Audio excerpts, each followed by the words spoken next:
Ann Coulter, of course, best-selling author and great columnist. You can go to anncoulter.com. You can get everything there. Her latest book, we've never lived in a time like this, but it's the best book she's ever written. It's called Resistance is Futile. You should read this book. It's #1 bestseller, Ann Coulter's latest book. Ann Coulter, how are you? Pretty good. How are you, Mark Simone? Very good. I'm afraid to ask, but what did you think of last night? I thought it was pretty good. Oh, okay. The delivery was a little odd. It reminds me of actually every single response to the State of the Union I've ever seen. Politicians seem to have trouble sitting in a room and looking directly at a camera. Trump was definitely helped by being followed by those two cadavers, Schumer and Pelosi. That was frightening looking. Yeah, I know. But there are a lot of terrific memes on Twitter. So we got that out of it. Before I get to the frightening Schumer and Pelosi, he didn't say anything stupid, and he said a lot of good stuff. So that was great. But I don't know. I was watching afterwards Lester Holt and Chuck Todd, and they said dubious claims. It's very strange. I feel like I'm living in Orwell's 1984. You can't even respond to all of the lies being told by the media now. The illegal immigration is down, they say. Drugs, no, they only come through port of entry. It's just one thing. Oh, there is no crisis. It's a fact there's no crisis. The polls show Americans don't want a wall. Walls don't work.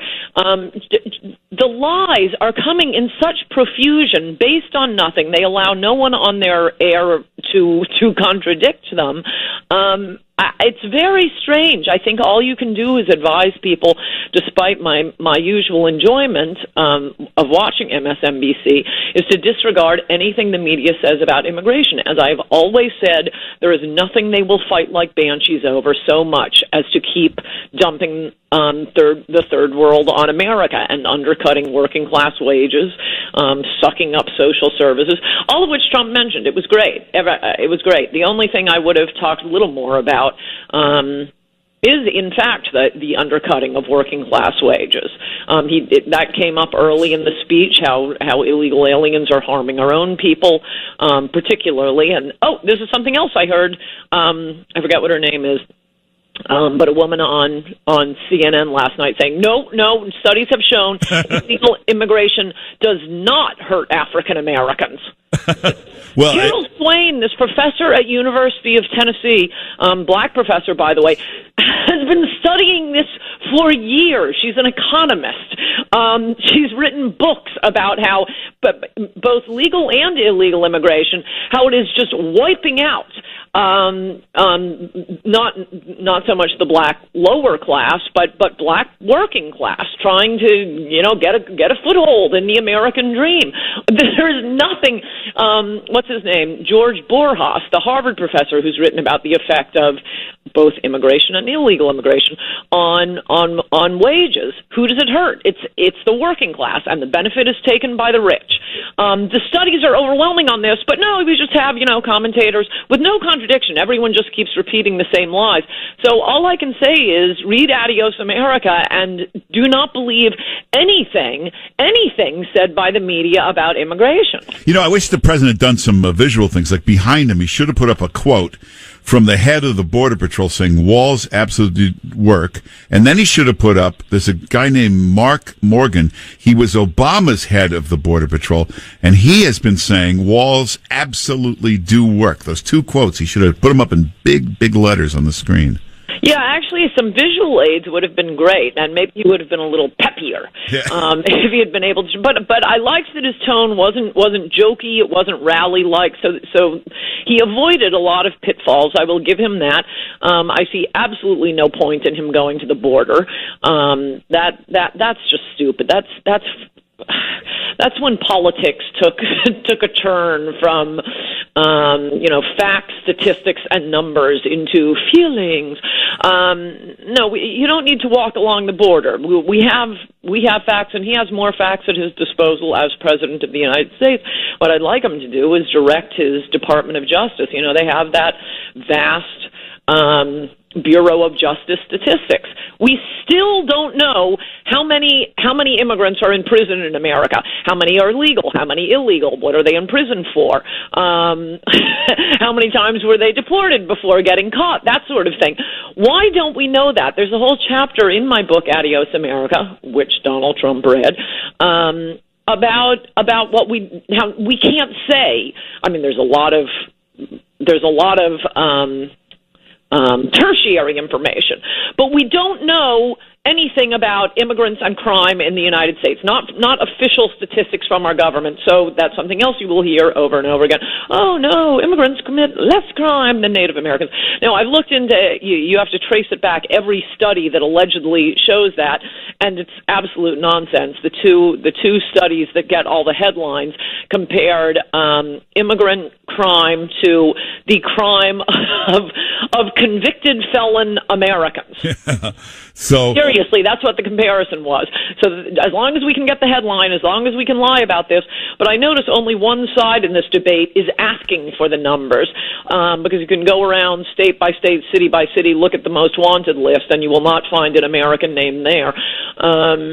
All heavily, Mexican and Latin American cartel members. So he got to all that. No point in going to the border.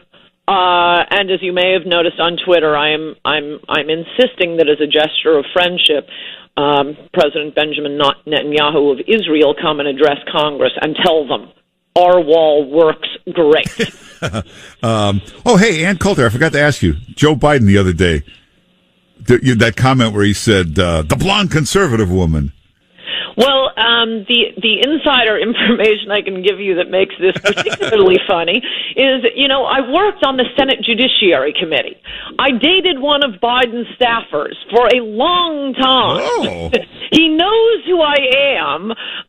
This is, well, A, he's senile, but B, it's consistent with my theory that the reason the media keeps attributing Trump deciding to actually, keep his campaign promise to Fox News host, is that they think it's more embarrassing to be a Fox News host than to be a multiple best-selling author. Yeah.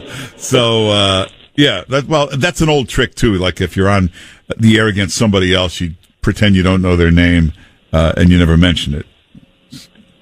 So I think that's what Biden was attempting to do. Or he's senile. Yeah, a little of both, probably. So, did you notice that at the border right now, obviously it's a big issue. This is the one time you watch the networks, they never seem to be quoting any polls. Every issue they put up polls on the screen all the time. Here's the one where they never have any polls to show you. I wonder why. Well, actually, that's interesting. I'm surprised by that because, as with everything involving immigration, just constant legerdemain, they've designed all sorts of push polls on the immigration issue. In fact, I have a chapter on that in Adios America, how every poll on immigration is BS. There are a lot of ways they lie about them. They'll start the question with usually to push amnesty. So it'll be, if hardworking illegal aliens, well, of course they won't say that, undocumented migrants, citizens here through no fault of their own have to jump through lots and lots of hoops and pay back taxes and speak English and pass citizenship tests and have marks for good character, then would you be okay with allowing some of them to live here legally? Well, okay, they're never, ever going to pay back taxes. Illegal aliens don't make enough to need to pay taxes. To the contrary, we will be paying each illegal alien tens of thousands of dollars in the earned income tax credit. Yeah. They'll be getting money back from us. In any event, they're very good at these push polls.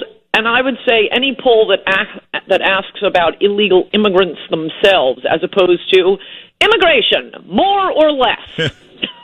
Well, apparently, even in the rigged push polls, it's still 50-50, so that's why the networks are not quoting any polls now when it comes to this stuff. I hate to say... the poll was the 2016 election. The poll was the 3 times Congress has tried to push an amnesty in the last decade. Every time Congress has tried to sneak an amnesty through in the dead of night with both conservative and liberal media, usually on the side of amnesty. And somehow, all three times, the American people would get wind of what was happening, shut down the congressional switchboards, and the amnesty was no more. I mean, it's destroyed career after career after career. Of the 14 Republicans who voted for Marco Rubio's amnesty, and by the way, Rubio himself would be out, but for our need for a Republican vote in the Senate. Of the 14 Republicans who voted for that insane Rubio amnesty for dreamers, about half of them are out of office now. Yeah. Either because they lost or they were headed for a loss, like Corker and Flake, and better part of valor. I think I won't run again. Yeah, I hate to say it, we're out of time, but here's what you should do. Get Ann Coulter's latest book, Resistance is Futile. It's her best book. Also get a book from a while back. This is the best book on this whole issue. Adios America, On the Wall, the Border, everything. President Trump has read it. He said it was the best book. So get the Adios America and Resistance is Futile, 2 books from Ann Coulter. Get those books and go to AnnCoulter.com and make sure Could I say one other thing? Yeah. Also, call Congress and tell them to fund the wall. 202-224-3121. Actually, go to Ann Coulter's Twitter. You got the number up there, right? Yes, I do. Go to her Twitter, you can get the number. Ann Coulter, thanks for being with us. Good to talk to you, Mark. Bye-bye. All right, take care.